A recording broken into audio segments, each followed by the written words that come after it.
Hyundai grand i ten നിയോസിലെ most value for money variant sport variant ആണ്. ഈ sport വേരിയന്റിൽ തന്നെ കുറച്ചുകൂടി ഫീച്ചേഴ്സ് ആഡ് ചെയ്ത് റീസെൻ്റ്ലി 2025 ലോഞ്ച് ചെയ്ത പുതിയ വേരിയൻ്റായ സ്പോർട്ട് ഓപ്ഷണൽ വേരിയൻ്റ് ആണ് ഈ കാണുന്നത്. സ്പോർട്ടുമായിട്ട് കമ്പയർ ചെയ്യുമ്പോൾ 35,000 രൂപയുടെ പ്രൈസ് ഡിഫറൻസ് ആണ് ഈ വാഹനത്തിൽ വരുന്നത്. എന്നാൽ ആ പ്രൈസിന് വെർത്തായിട്ടുള്ള ഫീച്ചേഴ്സ് ഈ വേരിയന്റിൽ ഹ്യൂണ്ടായി ആഡ് ചെയ്തിട്ടുണ്ട്. ഇപ്പോൾ ഗ്രാൻഡ് ഐറ്റൺ നിയോസിലെ most value for money variant ഈ സ്പോർട്ട് ഓപ്ഷണൽ വേരിയന്റ് ആണ്. ഈ വേരിയന്റിന്റെ എക്സ്റ്റീരിയർ എന്നുള്ള ഫീച്ചേഴ്സ് നോക്കുകയാണെങ്കിൽ ഹെഡ്ലൈറ്റിലേക്ക് വന്നു കഴിഞ്ഞാൽ നമുക്ക് ഒരു പ്രൊജക്റ്റഡ് ഹെഡ്ലൈറ്റ് ആണ് കൊടുത്തിരിക്കുന്നത്. ഹൈ ബീമും ലോ ബീമും അതിനകത്ത് തന്നെ കൊടുത്തിരിക്കുന്നു. ഹാലജൻ യൂണിറ്റ് ആണ്, LED ഒന്നും ഹെഡ്ലൈറ്റിൽ ഉൾപ്പെടുത്തിയിട്ടില്ല. അതിനോട് ചേർന്ന് തന്നെ നമുക്ക് ഇൻഡിക്കേറ്റേഴ്സും കാണാം, അതും നമുക്ക് ഹാലജനായിട്ട് കൊടുത്തിരിക്കുന്നു. താഴേക്ക് വന്നു കഴിഞ്ഞാൽ നമുക്ക് ഒരു DRL കൊടുത്തിരിക്കുന്നു, ഒരു ട്രൈ ആരോ ഷേപ്പിൽ. അത് LED ആയിട്ടാണ് കൊടുത്തിരിക്കുന്നത്. വേറെ ഫോഗ് ലൈറ്റ് കാര്യങ്ങളൊന്നും തന്നെ വരുന്നില്ല. ഫ്രണ്ടിൽ ആ ഒരു ഗ്ലോസി ബ്ലാക്ക് കളറിലാണ് എയർ ഡാമോ ഗ്രില്ലിനോട് ചേർന്ന ഭാഗം കൊടുത്തിരിക്കുന്നത്. 170 mm ആണ് ഈ വാഹനത്തിൻ്റെ ഗ്രൗണ്ട് ക്ലിയറൻസ് വരുന്നത്. ഫ്രണ്ടിൽ നമ്മുടെ പുതിയ ലോഗോ കാര്യങ്ങൾ ഇൻസേർട്ട് ചെയ്തിരിക്കുന്നത് കാണാം. വശങ്ങളിലേക്ക് വരുമ്പോഴാണ് സ്പോർട്ടുമായിട്ട് കമ്പയർ ചെയ്യുമ്പോൾ ഒരു മേജർ ചേഞ്ച് വന്നിരിക്കുന്നത്. നമ്മുടെ ടോപ്പ് എൻഡിൽ വരുന്ന ആ 15 inch diamond cut alloy wheels ഈ സ്പോർട്ട് ഓപ്ഷണൽ വേരിയന്റിൽ ഹ്യൂണ്ടായി ഉൾപ്പെടുത്തിയിട്ടുണ്ട്. എൻ്റെ ടയർ സൈസ് നോക്കുകയാണെങ്കിൽ 175/60R15 ആണ് ടയർ സൈസ് വരുന്നത്. നടുക്ക് ഹ്യൂണ്ടായുടെ ഒരു ലോഗോ കാര്യങ്ങൾ വരുന്ന നല്ല ആ ടോപ്പ് എൻഡിൽ വരുന്ന സെയിം അലോയ് വീൽ തന്നെയാണ്. ഫ്രണ്ടിൽ ഡിസ്കും ബാക്കിൽ ഡ്രം ബ്രേക്കുകളുമാണ് വരുന്നത്. ഈ സ്പോർട്ട് ഓപ്ഷണൽ വേരിയന്റിൽ നമുക്ക് ഓട്ടോമാറ്റിക് അവൈലബിൾ ആണ്. ഇത് സ്മാർട്ട് ഓട്ടോ എന്ന് പറഞ്ഞാൽ അതിൻ്റെ ഓട്ടോമാറ്റിക് വേരിയന്റ് ആണ്. മിറേഴ്സിൽ LED 10 ഇൻഡിക്കേറ്റേഴ്സ് ഇൻസേർട്ട് ചെയ്തിട്ടുണ്ട്. നമുക്ക് വശങ്ങളിൽ വരുമ്പോൾ അടുത്തൊരു ചേഞ്ച്, ഈ ഡോർ ഹാൻഡിൽസ് ഒരു ക്രോം ഫിനിഷിൽ വന്നു.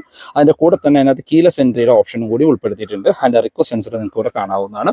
വശങ്ങളിൽ വേറെ ക്ലാഡിങ്സോ കാര്യങ്ങളോ ഒന്നും തന്നെ ഉൾപ്പെടുത്തിയിട്ടില്ല. ഗ്ലാസുകൾ പ്ലെയിൻ ഗ്ലാസുകളാണ് കൊടുത്തിരിക്കുന്നത്. UV പ്രൊട്ടക്ഷൻ കാര്യങ്ങളൊന്നും ഉൾപ്പെടുത്തിയിട്ടില്ല. ടോപ്പിലേക്ക് വരുമ്പോൾ ഒരു റൂഫ് റെയിൽസ് കൊടുത്തിരിക്കുന്നത്, അതൊരു ബ്ലാക്ക് ഫിനിഷിലാണ് കൊടുത്തിരിക്കുന്നത്. ബാക്കിൽ ഷാർഫിൻ ആൻറ്റിന കാണാം. സൺറൂഫ് ഒന്നും സ്മാർട്ട് ഓപ്ഷണൽ വേരിയന്റിൽ ഉൾപ്പെടുത്തിയിട്ടില്ല. വശങ്ങളിൽ നോക്കുമ്പോഴാണെങ്കിലും അത്യാവശ്യം നീറ്റ് ആൻഡ് ക്ലീൻ ആണ്. ടോപ്പ് എൻഡിൻ്റെ അതേ ലുക്കാണ് ഫ്രണ്ടിൽ നിന്നും വശങ്ങളിൽ നോക്കുമ്പോൾ ഈ വാഹനത്തിൽ ലഭിക്കുന്നത്. ഇപ്പോൾ നമുക്കിവിടെ GI10 ഗ്രാൻഡ് ഐറ്റൺ എന്ന് പറഞ്ഞ ബാഡ്ജിങ് കാര്യങ്ങൾ കൊടുത്തിട്ടുണ്ട്. ബാക്കിലേക്ക് വന്നു കഴിഞ്ഞാൽ ടോപ്പ് എൻഡ് ആയിട്ട് കമ്പയർ ചെയ്യുമ്പോൾ ആകെ വരുന്നൊരു ഡിഫറൻസ് ബാക്കിൽ വൈപ്പർ വരുന്നില്ല എന്നുള്ളത് മാത്രമാണ്. മറ്റെല്ലാ ഫീച്ചേഴ്സും ടോപ്പ് എൻഡിന് സിമിലർ ആയിട്ട് കൊടുത്തിരിക്കുന്നു. ഇതിന് നമുക്കിപ്പോൾ ഹൈ മൗണ്ടഡ് സ്റ്റോപ്പ് ലാമ്പ് വരുന്നുണ്ട്. ബാക്കിൽ സ്പോയിലർ വരുന്നില്ല. I10 സ്പോയിലർ വെച്ചാൽ നല്ല സ്പോർട്ടി ലുക്ക് കിട്ടും. സ്പോയിലർ നമുക്ക് ഷോറൂമിൽ നിന്ന് ആക്സസറി ആയിട്ട് ചെയ്യാവുന്നതാണ്. ഏകദേശം 6,000 രൂപയുടെ അടുത്താണ് അതിന് കോസ്റ്റ് വരുന്നുള്ളൂ. ബാക്കിൽ ഗ്ലാസ് ഡീഫോഗർ ഉള്ള ഗ്ലാസ്സുകൾ കൊടുത്തിരിക്കുന്നു. നമുക്ക് ഇതൊരു റിഫ്ലക്ടർ മാത്രമാണ്, കണക്റ്റഡ് ടെയിൽ ലൈറ്റ് പോലെ തോന്നിക്കുന്ന റിഫ്ലക്ടേഴ്സ് ആണ്. ഇത് ഒരു വേരിയന്റിലും ഇത് ഫങ്ഷൻ ചെയ്യുന്നില്ല. ടെയിൽ ലൈറ്റിലേക്ക് വന്നു കഴിഞ്ഞാൽ ഈ ഒരു പോർഷൻ ട്രൈ ആരോ ഷേപ്പിലാണ് നമുക്ക് നമ്മളുടെ ടെയിൽ ലൈറ്റ് കൊടുത്തിരിക്കുന്നത്. ഇതിനകത്തൂടെ സ്റ്റോപ്പ് ലൈറ്റ് കാണാം. അതിന് താഴെയായിട്ട് നമുക്കിവിടെ ഇൻഡിക്കേറ്റേഴ്സ്, ഈ വശങ്ങളിൽ ഇൻഡിക്കേറ്റേഴ്സും ഇത് റിവേഴ്സ് ലൈറ്റും കൊടുത്തിരിക്കുന്നു. സ്പോർട്ട് എന്ന് പറഞ്ഞു കഴിഞ്ഞാൽ ബാഡ്ജിങ് കൊടുത്തിരിക്കുന്നത്. ഗ്രാൻഡ് ഐറ്റൺ നിയോസിൻ്റെ ബാഡ്ജിങ് കാണാം. നമുക്ക് ഇവിടെയാണ് റിവേഴ്സ് ക്യാമറ വരുന്നത്. അത്യാവശ്യം നല്ല ക്ലാരിറ്റി ഉള്ള റിവേഴ്സ് ക്യാമറയാണ് അതിനകത്ത് ഉൾപ്പെടുത്തിയിരിക്കുന്നത്. അതിനകത്തൊരു കവർ കാര്യങ്ങൾ വരുന്നുണ്ട്. അത് പൊളിച്ചാലാണ് നമുക്ക് ക്യാമറ ഇടുന്ന സമയത്ത് അത് ക്ലിയർ ആയിട്ട് വിസിബിൾ ആവുള്ളൂ. അതിന് താഴേക്ക് വന്നു കഴിഞ്ഞാൽ നമുക്ക് ബാക്കിൽ 2 പാർക്കിംഗ് സെൻസേഴ്സ് ആണ് കൊടുത്തിരിക്കുന്നത്. ഈ വശങ്ങളായിട്ട് നമുക്കൊരു റിഫ്ലക്ടേഴ്സും കാണാവുന്നതാണ്. ബൂട്ട് ഒന്ന് ഓപ്പൺ ചെയ്ത് നോക്കാം. മാഗ്നറ്റിക് ബൂട്ട് ഓപ്പണിംഗ് ഉൾപ്പെടുത്തിയിട്ടുണ്ട്. 260 ലിറ്ററിൻ്റെ സ്ക്വയറിഷ് ആയിട്ടുള്ളൊരു ബൂട്ടാണ് കൊടുത്തിരിക്കുന്നത്. ഈ വരിൽ നമുക്ക് പാഴ്സൽ ട്രേ കാര്യങ്ങൾ കാണാം. ബാക്കിൽ നമ്മൾക്ക് അഡ്ജസ്റ്റബിൾ ഹെഡ് റെസ്റ്റ് കാര്യങ്ങളാണ് കൊടുത്തിരിക്കുന്നത്. സെൻട്രൽ പാസഞ്ചർ ഹെഡ് റെസ്റ്റ് വരുന്നത് 2 അഡ്ജസ്റ്റബിൾ ഹെഡ് റെസ്റ്റ് കൊടുത്തിരിക്കുന്നു. ബാക്കിലെ സീറ്റ് ബെഞ്ച് ഫോൾഡിംഗ് ആണ് കൊടുത്തിരിക്കുന്നത്. 60/40 സ്പ്ലിറ്റ്സ് ഫോൾഡിംഗ് ഒന്നും ഉൾപ്പെടുത്തിയിട്ടില്ല. നല്ല സ്ക്വയറിഷ് ആയിട്ടുള്ള നീറ്റ് ആയിട്ടുള്ള ഒരു ബൂട്ട് കാര്യങ്ങളാണ് വരുന്നത്. നമുക്ക് സ്പെയർ വീൽ നോക്കുകയാണെങ്കിൽ ബേസ് വേരിയന്റിൽ വരുന്ന 165/70R14 ആ 14 ഇഞ്ച് വീൽസ് ആണ് ഇതിനകത്ത് സ്പെയർ വീലായിട്ട് ഉൾപ്പെടുത്തിയിരിക്കുന്നത്. ഇനി നമുക്ക് ഈ വാഹനത്തിൻ്റെ ഇൻറ്റീരിയർ എന്നുള്ള ഫീച്ചേഴ്സ് ഒന്ന് ചെക്ക് ചെയ്ത് നോക്കാം. നമ്മൾ ആദ്യം പറഞ്ഞ രീതിയിൽ കീലെസ് എൻട്രി ഉൾപ്പെടുത്തിയിട്ടുണ്ട്. ഇൻറ്റീരിയറിലേക്ക് നോക്കുകയാണെങ്കിൽ എല്ലാ വേരിയൻറ്റുകളുടെയും ഇൻറ്റീരിയറിൻ്റെ ലുക്ക് ഓൾമോസ്റ്റ് സിമിലർ ആണ്. നമുക്കൊരു ഡ്യുവൽ ടോൺ കളറാണ്, ഒരു ബ്ലൂയിഷ് വൈറ്റും ടോപ്പിലൊരു ഡാർക്ക് ഫിനിഷുമാണ് കൊടുത്തിരിക്കുന്നത്. ഡോർ പാഡിലേക്ക് വന്നു കഴിഞ്ഞാൽ ഇതാണ് ഈ വാഹനത്തിൻ്റെ കീ വരുന്നത്. ഇപ്പോൾ ടോപ്പ് എൻഡിൽ വരുന്ന അതേ കീ തന്നെയാണ് കൊടുത്തിരിക്കുന്നത്. ലോക്ക് ആൻഡ് അൺലോക്ക് ഹോൾഡ് ചെയ്ത് പിടിച്ചാൽ ബൂട്ട് ഓപ്പൺ ചെയ്യാൻ പറ്റുന്ന ഫുള്ളി ഫങ്ഷണൽ ആയിട്ടുള്ള 2 കീ കൊടുത്തിരിക്കുന്നു. ഡോർ പാഡിൽ നമുക്ക് ആ ഒരു ഡ്യുവൽ ടോൺ കളർ കാണാം. ഇവിടെ ഒരു വൈറ്റ് ഫിനിഷും ഇവിടെ ഒരു ബ്ലൂയിഷ് ഫിനിഷുമാണ് വരുന്നത്. നമുക്കിവിടെ കപ്പ് ഹോൾഡേഴ്സ് കൊടുത്തിരിക്കുന്നു. 4 ഡോർ പവർ വിൻഡോൻ്റെ കൺട്രോൾ കാണാം. നമുക്ക് lock and unlock mirror control ചെയ്യാനും ഫോൾഡ് ചെയ്യാനുള്ള ഓപ്ഷൻ കൊടുത്തിട്ടുണ്ട്. ഡോർ ഹാൻഡിൽസ് ഒരു സിൽവർ ഫിനിഷിലാണ് കൊടുത്തിരിക്കുന്നത്. ഡ്രൈവർ സീറ്റിൽ നമുക്ക് മാനുവലി ഹൈറ്റ് അഡ്ജസ്റ്റ് ചെയ്യാനുള്ള ഓപ്ഷൻ കൊടുത്തിരിക്കുന്നു. സീറ്റിൽ ഒരു ഫാബ്രിക് കാര്യങ്ങൾ വൈറ്റ് ഫിനിഷാണ് വരുന്നത്. അതിനോട് എനിക്കെന്തോ ചെറിയൊരു വിയോജിപ്പുണ്ട്. കാരണം ഇത് പെട്ടെന്ന് ചെളിയാവാനായിട്ടുള്ള സാധ്യത കാണുന്നുണ്ട്. നമുക്കിത് ഓട്ടോമാറ്റിക് വേരിയൻ്റ് ആണ്. ഡെഡിക്കേറ്റഡ് ഉള്ള ഡെഡ് പെഡൽ കാണാം. ഇവിടെ ട്രാക്ഷൻ കൺട്രോളിൻ്റെ ബട്ടൺ കൊടുത്തിരിക്കുന്നു. ഇവിടെ ഹെഡ്ലൈറ്റ് ലെവൽ അഡ്ജസ്റ്റ് ചെയ്യാനുള്ള ഓപ്ഷൻ കൊടുത്തിരിക്കുന്നു. ഇവിടെ ടോപ്പിലായിട്ടാണ് പുഷ് ബട്ടൺ സ്റ്റാർട്ടിൻ്റെ ബട്ടൺ വരുന്നത്. AC വെൻസിന് ചുറ്റും എല്ലാം ഒരു ഗ്ലോസി ബ്ലാക്ക് ഫിനിഷും അകത്തൊരു സിൽവർ ഫിനിഷും വരുന്നുണ്ട്. ഈ ഒരു സെഗ്മെന്റിലെ വാഹനങ്ങളിലെ മോസ്റ്റ് പ്രീമിയം ഇന്റീരിയർ വരുന്നത് നമ്മുടെ ഗ്രാൻഡ് ഐറ്റൺ നിയോസിലാണ്. അത് എടുത്തു പറയേണ്ട ഒരു കാര്യമാണ്. ഇതിനകത്ത് കൊടുത്തിരിക്കുന്ന ടച്ച് ആൻഡ് ഫീൽ ആയി ഫിറ്റ് ആൻഡ് ഫിനിഷ് ആണെങ്കിലും ഒരു നെക്സ്റ്റ് സെഗ്മെന്റ് കാറുകളിൽ കാണുന്ന ഒരു ഫീലിലാണ് കൊടുത്തിരിക്കുന്നത്. ഈ ഒരു ഡിസൈൻ കാര്യങ്ങൾ ഇപ്പോൾ ഒരു 2022 തൊട്ട് സെയിം ഇന്റീരിയർ ഡിസൈൻ കാര്യങ്ങളാണ് കൊടുത്തിരിക്കുന്നത്. പ്രത്യേകിച്ച് ചേഞ്ചസ് കാര്യങ്ങളൊന്നും തന്നെ വന്നിട്ടില്ല. ഈ സ്പോർട്ട് ഓപ്ഷണൽ വേരിയന്റ് ഇന്റീരിയർ ഇപ്പോൾ ടോപ്പ് എൻഡിന്റെ അതേ ഫീച്ചേഴ്സും അതേ ലുക്കിലുമാണ് ഹ്യുണ്ടായി കൊടുത്തിരിക്കുന്നത്. സ്റ്റിയറിംഗ് വീലിലേക്ക് വന്നു കഴിഞ്ഞാൽ ആ ഒരു ലൈറ്റ് ബ്ലൂയിഷ് കളറിലുള്ള സ്റ്റിയറിംഗ് വീലാണ് വരുന്നത്. ആ ഒരു ഇന്റീരിയറിന്റെയും സ്റ്റിയറിംഗ് വീലിന്റെയും കളർ ഓൾമോസ്റ്റ് സിമിലർ ആയിട്ട് കൊടുത്തിരിക്കുന്നു. മൾട്ടി ഫംഗ്ഷണൽ ആയിട്ടുള്ള സ്റ്റിയറിംഗ് വീലാണ്. ടിൽറ്റ് ചെയ്യാനുള്ള ഓപ്ഷൻ മാത്രമേ കൊടുത്തുള്ളൂ, ടെലസ്കോപ്പിക്ക് വരുന്നില്ല. ഇവിടെ താഴെയായിട്ട് നമുക്കൊരു സിൽവർ ഫിനിഷ് കാര്യങ്ങൾ സ്റ്റിയറിംഗ് വീലിൽ വരുന്നുണ്ട്. റൗണ്ടഡ് സ്റ്റിയറിംഗ് ആണ്, ഫ്ലാറ്റ് ബോട്ടം ഒന്നും ഉൾപ്പെടുത്തിയിട്ടില്ല. ഇടതുവശത്ത് നമുക്ക് മ്യൂസിക് ആൻഡ് ഫോൺ കൺട്രോൾസും വലതുവശത്ത് ക്രൂസ് കൺട്രോളിന്റെ ഓപ്ഷൻസും ഇൻസ്ട്രുമെന്റ് ക്ലസ്റ്റർ കൺട്രോൾ ചെയ്യാനുള്ള ഓപ്ഷനും ഉൾപ്പെടുത്തിയിട്ടുണ്ട്. അപ്പോൾ ഈ ഒരു സെഗ്മെന്റിൽ ഈ ഒരു പ്രൈസ് റേഞ്ചിൽ എനിക്കൊന്ന് ടിയാഗോയിലും നമ്മളുടെ ഐറ്റൺ നിയോസിലും മാത്രമാണ് ക്രൂസ് കൺട്രോൾ ഉൾപ്പെടുത്തിയിരിക്കുന്നത്. ഇടതുവശത്തായിട്ട് നമുക്ക് വൈപ്പറിന്റെ കൺട്രോൾസും വലതുവശത്ത് ഹെഡ്ലൈറ്റിന്റെ കൺട്രോൾസും കാണാം. അതിനകത്ത് ഓട്ടോ ഹെഡ്ലൈറ്റിന്റെ ഓപ്ഷൻ ഉൾപ്പെടുത്തിയിട്ടുണ്ട്. ഇൻസ്ട്രുമെന്റ് ക്ലസ്റ്ററിലേക്ക് വന്നാൽ നമുക്ക് ഒരു half digital and half analog ആയിട്ടുള്ള ഇൻസ്ട്രുമെന്റ് ക്ലസ്റ്റർ ആണ് വരുന്നത്. സ്പീഡോമീറ്ററും RPM മീറ്ററും അനലോഗ് ആയിട്ട് കൊടുത്തിരിക്കുന്നു. അടുത്ത് 3.5 mm ഒരു ഇൻഫർമേഷൻ ഡിസ്പ്ലേ ആണ്. അത്യാവശ്യം വേണ്ട എല്ലാ ഇൻഫർമേഷൻസും നമുക്ക് അതിനകത്ത് അറിയാനായിട്ട് പറ്റും. ഇത് ഓട്ടോമാറ്റിക് ആയതുകൊണ്ട് ഗിയർ പൊസിഷൻ ഇൻഡിക്കേറ്റർ ഉൾപ്പെടെ അതിനകത്ത് കൊടുത്തിട്ടുണ്ട്. അത് കൺട്രോൾ ചെയ്യാനുള്ള ബട്ടൺ നമുക്ക് നമ്മുടെ സ്റ്റിയറിംഗ് വീലിൽ കൊടുത്തിരിക്കുന്നു. അതിൽ കൺട്രോൾ ചെയ്യണമെങ്കിൽ നമുക്ക് അതിനകത്ത് ടയർ പ്രഷർ വാർണിംഗ് ഉൾപ്പെടെയുള്ള ഫീച്ചേഴ്സ് ഉൾപ്പെടുത്തിയിട്ടുണ്ട്. പിന്നെ average fuel distance to MT, എത്ര കറണ്ട് ഫ്യൂൽ എഫിഷ്യൻസി, അങ്ങനെ അത്യാവശ്യം വേണ്ട എല്ലാ ഇൻഫർമേഷൻസും നമുക്ക് അതിനകത്ത് അറിയാനായിട്ട് പറ്റും. അതിനകത്ത് എഞ്ചിൻ ടെമ്പറേച്ചറും ഫ്യൂവൽ നീഡിലും അനലോഗായിട്ട് തന്നെയാണ് കൊടുത്തിരിക്കുന്നത്.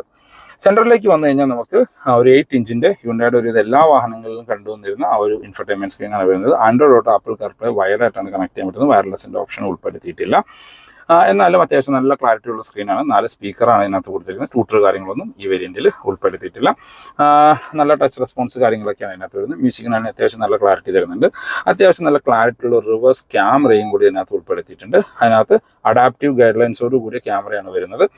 നമുക്ക് അതിൻ്റെ പാർക്കിംഗ് സെൻസേഴ്സ് ഫംഗ്ഷൻ ചെയ്യുന്നത് നമുക്ക് നമ്മുടെ ഇൻസ്ട്രുമെന്റ് ക്ലസ്റ്ററിൽ കാണാനായിട്ട് പറ്റും. താഴേക്ക് വന്നു കഴിഞ്ഞാൽ നമുക്ക് AC വെൻസിന്റെ കൺട്രോൾ കൊടുത്തിരിക്കുന്നു. അതിൻ്റെ നടുക്കായിട്ടാണ് ഹസാർഡ് ലൈറ്റ് വരുന്നത്. AC വെൻസിന് ചുറ്റും നമുക്ക് ആ ഒരു സിൽവർ ഫിനിഷ് കാണാവുന്നതാണ്. അത് താഴേക്ക് വന്നാൽ ഈ വേരിയന്റിൽ ഓട്ടോമാറ്റിക് ക്ലൈമറ്റ് കൺട്രോൾ യൂണിറ്റ് ഉൾപ്പെടുത്തിയിട്ടുണ്ട്. അതിന് താഴെ നമുക്ക് ഇവിടെ ഒരു Type-C ചാർജിംഗ് പോർട്ട് കൊടുത്തിരിക്കുന്നു. ഒരു 12 വോൾട്ടിന്റെ ചാർജിംഗ് പോർട്ട്. ഇത് USB കണക്ട് ചെയ്യാനുള്ള ഓപ്ഷനാണ് വരുന്നത്. വയർലെസ് ചാർജിങ്ങിന്റെ ഓപ്ഷനൊന്നും ഈ വേരിയന്റിൽ ഉൾപ്പെടുത്തിയിട്ടില്ല. നമ്മുടെ AMT ഗിയർ ലെവൽ കാണാം. ഇതിനകത്ത് reverse, neutral, drive, manual drive മോഡിന്റെ ഓപ്ഷൻ കൊടുക്കുന്നു. നല്ല ഒരു പ്രീമിയം ലുക്ക് ഒക്കെ തരുന്ന ഒരു ഗിയർ നോബാണ് കൊടുത്തിരിക്കുന്നത്. അത് താഴെ നമുക്ക് കപ്പ് ഹോൾഡേഴ്സ് കാണാം. സെന്റർ ആംറസ്റ്റ് ഒന്നും വേരിയന്റിൽ ഉൾപ്പെടുത്തിയിട്ടില്ല. നല്ല കംഫർട്ടായിട്ട് ഇരിക്കാൻ പറ്റുന്ന ഫിക്സഡ് ഹെഡ് റെസ്റ്റോട് കൂടിയ സീറ്റുകളാണ് കൊടുത്തിരിക്കുന്നത്. സീറ്റ് ബെൽറ്റ്, ഹൈറ്റ് അഡ്ജസ്റ്റ് ചെയ്യാനുള്ള ഓപ്ഷൻസ് ഒന്നും വരുന്നില്ല. നമുക്ക് ടോപ്പിലായിട്ട് സ്പ്രിംഗ് ആയിട്ടുള്ള ഗ്രാബ് ഹാൻഡിൽ കൊടുത്തിരിക്കുന്നു. കോ ഡ്രൈവേഴ്സിലുള്ള സൺവൈസസ് വിത്ത് മിററാണ് വരുന്നത്. സെന്റർ IRVMs നമുക്ക് മാനുവൽ ഡിമ്മിങ്ങോടുകൂടി IRVMs ആണ്. ഡ്രൈവർ സൈഡിലെ സൺവൈസസ്, ടിക്കറ്റ് ഹോൾഡർ മാത്രമാണ് ഉൾപ്പെടുത്തിയിരിക്കുന്നത്. നമുക്ക് ഗ്ലോ ബോക്സിലേക്ക് വന്നു കഴിഞ്ഞാൽ ഡീസൻറ്റ് സൈസായിട്ടുള്ള ഗ്ലോ ബോക്സ് കാര്യങ്ങളാണ് വരുന്നത്. അതിനകത്ത് കൂൾഡ് ഫീച്ചർ കാര്യങ്ങളൊന്നും തന്നെ ഉൾപ്പെടുത്തിയിട്ടില്ല. ഇവിടെ എല്ലാം നമുക്ക് ചെറിയൊരു സ്റ്റോറേജ് സ്പേസ് കാണാവുന്നതാണ്. മൊബൈൽ അങ്ങനെ കാര്യങ്ങളൊക്കെ സ്റ്റോർ ചെയ്ത് വെക്കാൻ പാകത്തിന്. അങ്ങനെ ഈ ഒരു സെഗ്മെന്റിൽ പ്രീമിയം ഇന്റീരിയർ എന്ന് വേണമെങ്കിൽ ഈ ഒരു വാഹനത്തിന്റെ ഇന്റീരിയറിനെ വിളിക്കാം.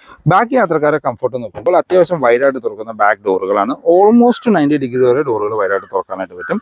ഡോർ പാഡ് ആ ഒരു ഡ്യുവൽ ടോൺ കളറിൽ തന്നെ കൊടുത്തിരിക്കുന്നു. പവർ വിൻഡോയുടെ കൺട്രോൾ കാണാം. നമുക്ക് ഡോർ ഹാൻഡിൽസ് എല്ലാം ഒരു സിൽവർ ഫിനിഷിലാണ് വരുന്നത്. ഈ ഗ്രാൻഡ് ഐറ്റൺ നിയോസിന്റെ ഒരു അഡ്വാൻറ്റേജ് എന്ന് പറയുന്നത് നമുക്ക് ബാക്കിലേക്ക് AC വെൻസ് ഉൾപ്പെടുത്തിയിട്ടുണ്ട്. അവിടെ ഒരു 12 വോട്ടിന്റെ ചാർജിങ് പോർട്ടുകളും കാണാവുന്നതാണ്. ബാക്കിലെ ഹെഡ് റെസ്റ്റ് നോക്കുകയാണെങ്കിൽ നമുക്ക് അഡ്ജസ്റ്റബിൾ ഹെഡ് റെസ്റ്റ് ആണ് ഈ വേരിയന്റിൽ വരുന്നത്. 3 പേർക്കുള്ള ഡെഡിക്കേറ്റഡ് സീറ്റ് ബെൽറ്റ് കാര്യങ്ങളും കാണാം. അപ്പോൾ നമ്മൾ അകത്തേക്ക് കയറി ഇരുന്നാൽ ഫ്രണ്ട് സീറ്റ് എൻ്റെ ഹൈറ്റിനാണ് അഡ്ജസ്റ്റ് ചെയ്തിരിക്കുന്നത്. നല്ല സ്കൂപ്പ് ഔട്ട് ചെയ്തിരിക്കുന്ന സീറ്റുകളാണ്. അത്യാവശ്യം നല്ല രീതിയിലുള്ള ലെഗ് റൂം ആൻഡ് നീ റൂം നമുക്ക് കാണാവുന്നതാണ്. ഹെഡ് റൂം നോക്കുകയാണെങ്കിലും നിവർന്നിരുന്നാൽ പോലും ഏകദേശം ഒരു 8 സെന്റിമീറ്റർ അടുത്ത് ഹെഡ് റൂം നമുക്ക് ബാലൻസ് ചെയ്യണം. വൈഡായിട്ടുള്ള ബാക്ക് സ്പേസ് ആണ്. 3 പേർക്കൊക്കെ നല്ല കംഫർട്ടായിട്ട് യാത്രയുള്ള സ്പേസ് ഇതിന്റെ ബാക്കിൽ ലഭിക്കുന്നുണ്ട്. നമുക്കിവിടെ സ്പ്രിംഗ് ആയിട്ടുള്ള ഗ്രാബ് ഹാൻഡിൽ കൊടുത്തിരിക്കുന്നു. റീഡിംഗ് ലൈറ്റ് സെന്റർ പൊസിഷനിലായിട്ടാണ് കൊടുത്തിരിക്കുന്നത്. അത് ഹാലജനായിട്ട് കൊടുത്തിരിക്കുന്നു. അങ്ങനെ അത്യാവശ്യം വേണ്ട എല്ലാ ഫീച്ചേഴ്സും ഈ വേരിയന്റിൽ തന്നെ കൊടുത്തിട്ടുണ്ട്. ഗ്രാൻഡ് ഐറ്റൺ നിയോസിന്റെ സേഫ്റ്റി ഫീച്ചേഴ്സിലേക്ക് വന്നാൽ ഈ ഒരു സെഗ്മെന്റിലെ വാഹനങ്ങളിൽ 6 എയർ ബാഗ് സ്റ്റാൻഡേർഡ് ആയിട്ട് കൊടുത്തിരിക്കുന്നത് ഗ്രാൻഡ് ഐറ്റൺ നിയോസിലാണ്. അത് ബേസ് വേരിയന്റ് തൊട്ട് അവൈലബിൾ ആണ്. പിന്നെ ABS, EBD, traction control, hill hold പോലെയുള്ള ഫീച്ചേഴ്സ് സെക്കൻഡ് വേരിയന്റ് തൊട്ട് ഹ്യുണ്ടായി ഉൾപ്പെടുത്തിയിട്ടുണ്ട്. എഞ്ചിൻ ആൻഡ് ഗിയർ ബോക്സിലേക്ക് വന്നാൽ അവിടെയാണ് ഈ വാഹനത്തിനുള്ള ഒരു അഡ്വാൻറ്റേജ് വരുന്നത്. ഈ സെഗ്മെന്റിലെ 4 സിലിണ്ടർ എഞ്ചിൻ വെച്ച് വരുന്ന ഒരേ ഒരു വാഹനം ഇപ്പോൾ ഗ്രാൻഡ് ഐറ്റൺ നിയോസ് ആണ്. കാര്യം സ്വിഫ്റ്റിൽ 3 സിലിണ്ടർ ആയി, ടിയാഗോയിലും 3 സിലിണ്ടർ ആയി. ഇത് ട്രയൽ ആൻഡ് ടെസ്റ്റഡ് ആയിട്ടുള്ള 1.2 ലിറ്റർ 4 സിലിണ്ടർ VT പെട്രോൾ എഞ്ചിനാണ്. നല്ല കംഫർട്ട് ഡ്രൈവ് തരുന്ന ഒരു എഞ്ചിനാണ്. വളരെ സൈലന്റ് ആണ്, വളരെ ക്വയറ്റ് ആയിട്ടുള്ള ഒരു എഞ്ചിനാണ്. 88 HP അടുത്താണ് പവർ തരുന്നത്. ഇത് വിത്ത് 5 സ്പീഡ് മാനുവൽ അല്ലെങ്കിൽ 5 സ്പീഡ് AMT, അതാണ് ഗിയർ ബോക്സ് കോമ്പിനേഷൻ കൊടുത്തിരിക്കുന്നത്. കമ്പനി ക്ലെയിം ചെയ്യുന്ന മൈലേജ് 19 km/ലിറ്റർ ഒക്കെയാണ്. റിയൽ ലൈഫിൽ ഒരു 14-നും 15-നും ഇടയ്ക്കൊക്കെ ആവറേജ് മൈലേജ് ലഭിക്കും. പലരും ഇതിനു മുമ്പ് ഞാനൊരു വീഡിയോ ഇട്ട സമയത്ത് മൈലേജ് കുറവാണെന്നുള്ളത് വന്നിരുന്നു. പക്ഷേ നിങ്ങൾ ഓൺലൈനിൽ നോക്കിക്കഴിഞ്ഞാലും എൻ്റെ ഒരു ഫ്രണ്ടും ഈ i10 ഉപയോഗിക്കുന്നുണ്ട്. അവൻ ആവറേജിൽ 14-നും 15-നും ഇടയ്ക്ക് മൈലേജ് ലഭിക്കുന്നുണ്ട്. ഗ്രാൻഡ് i10 നിയോസിന്റെ ഒരുവിധം എല്ലാ വേരിയന്റുകൾക്കും 40,000 രൂപ വരെ ഡിസ്കൗണ്ട് കാര്യങ്ങൾ അവൈലബിൾ ആണ്. ഇപ്പോൾ 2025 ഓൺ റോഡ് പ്രൈസിലേക്ക് വന്നാൽ എല്ലാ ഓഫറുകളും കഴിഞ്ഞ് ഇതിന്റെ ബേസ് വേരിയന്റായ ഇറ വേരിയന്റ് നിങ്ങൾക്ക് 7,07,000 രൂപയ്ക്ക് ഓൺ റോഡ് ഇറക്കാനായിട്ട് പറ്റും. ഓട്ടോമാറ്റിക് സ്റ്റാർട്ട് ചെയ്യുന്നത് സെക്കൻഡ് വേരിയന്റായ മാഗ്ന തൊട്ടിട്ടാണ്. മാഗ്ന മാനുവൽ വേരിയന്റിന് 7,83,000 രൂപയും ഓട്ടോമാറ്റിക് വേരിയന്റിന് 8,68,000 രൂപയാണ് ഓൺ റോഡ് പ്രൈസ് വരുന്നത്. ഗ്രാൻഡ് i10 നിയോസിലെ ഏറ്റവും കൂടുതൽ ഇറങ്ങുന്ന വേരിയന്റും മോസ്റ്റ് വാല്യൂ ഫോർ മണി വേരിയന്റും സ്പോർട്ട് വേരിയന്റ് ആണ്. സ്പോർട്ട് വേരിയന്റിലെ മാനുവലിന് ഓൺ റോഡ് പ്രൈസ് വരുന്നത് 8,50,000 രൂപയായിരുന്നു. അപ്പോൾ ഈ സ്പോർട്ട് ഓപ്ഷണൽ വേരിയന്റിലേക്ക് വന്നപ്പോൾ മാനുവലിന് 8,85,000 രൂപയാണ് വരുന്നത്. അഡീഷണലി 35,000 രൂപയാണ് കൂടുതൽ വരുന്നത്. ആ 35,000 രൂപയ്ക്ക് വെർത്ത് ആയിട്ടുള്ള ഫീച്ചേഴ്സ് ഈ വാഹനത്തിൽ ഹ്യുണ്ടായി ഉൾപ്പെടുത്തിയിട്ടുണ്ട്. എക്സാമ്പിൾ നോക്കുകയാണെങ്കിൽ പുറത്ത് നമ്മൾക്ക് അലോയ് വീൽസ് വരുന്നുണ്ട്, പിന്നെ കീലെസ് എൻട്രി വരുന്നുണ്ട്, keyless entry push button start വന്നു. അങ്ങനെ അത്യാവശ്യം വേണ്ട എല്ലാ ഫീച്ചേഴ്സും ഈ ഒരു സ്പോർട്ട് ഓപ്ഷണൽ വേരിയന്റിൽ ഹ്യുണ്ടായി കൊടുത്തിട്ടുണ്ട്. ഇനി ഈ സ്പോർട്ട് ഓപ്ഷണൽ വേരിയന്റിൽ നമുക്ക് ഓട്ടോമാറ്റിക് അവൈലബിൾ ആണ്. സ്പോർട്ട് ഓപ്ഷണൽ ഇപ്പം നമ്മൾ റിവ്യൂ ചെയ്തുകൊണ്ടിരിക്കുന്ന ഈ ഓട്ടോമാറ്റിക് വേരിയന്റിന് ഓൺ റോഡ് പ്രൈസ് വരുന്നത് 9,61,000 രൂപയാണ്. ഇതിന്റെ സ്പോർട്ട് വേരിയന്റ് ഓട്ടോമാറ്റിക് അവൈലബിൾ ആണ്. അതിന് 9,26,000 രൂപയാണ് ഓൺ റോഡ് പ്രൈസ് വരുന്നത്. അപ്പോൾ എൻ്റെ അഭിപ്രായത്തിൽ സ്പോർട്ട് എടുക്കാൻ വരുന്നവർ 35,000 രൂപ അഡീഷണലി കൊടുത്താലും നിങ്ങൾക്ക് വാല്യൂ ഫോർ മണി ആയിട്ട് ഫീൽ ചെയ്യുക ഈ സ്പോർട്ട് ഓപ്ഷണൽ വേരിയന്റ് ആണ്. അപ്പോൾ ഇതാണ് ഇന്നത്തെ വീഡിയോ എല്ലാവർക്കും ഇഷ്ടപ്പെട്ടു എന്ന് കരുതുന്നു. ഹ്യുണ്ടായി റിലേറ്റഡ് എന്ത് ഇൻഫർമേഷൻ ഞാൻ ഡിസ്ക്രിപ്ഷനിൽ പോപ്പുലർ ഹ്യുണ്ടായുടെ നമ്പർ കൊടുക്കാം, നിങ്ങൾക്ക് അവരെ കമ്മ്യൂണിക്കേറ്റ് ചെയ്യാവുന്നതാണ്. ഗ്രാൻഡ് i10 നിയോസ് അല്ല, ഹ്യുണ്ടായുടെ ഏത് വാഹനം ബുക്ക് ചെയ്യാനാണെങ്കിൽ നിങ്ങൾക്ക് അവരെ കമ്മ്യൂണിക്കേറ്റ് ചെയ്യാം. ഇപ്പോൾ ഈ ഫെബ്രുവരി മന്തിൽ അത്യാവശ്യം ഓഫറുകളും അവൈലബിൾ ആണ്. 100% ഓൺ റോഡ് ഫണ്ടിങ് അവൈലബിൾ ആണ്. 7 കൊല്ലത്തേക്കുള്ള EMI ഓപ്ഷൻസും വരുന്നുണ്ട്. 40,000 രൂപ കൊടുക്കുകയാണെങ്കിൽ നിങ്ങൾക്ക് ഈ വേരിയന്റ് ഓൺ റോഡ് ഇറക്കാനായിട്ട് പറ്റും. അപ്പോൾ ഇതാണ് ഇന്നത്തെ വീഡിയോ. പുതിയൊരു വീഡിയോ കാണുന്നവരെ ബൈ ബൈ.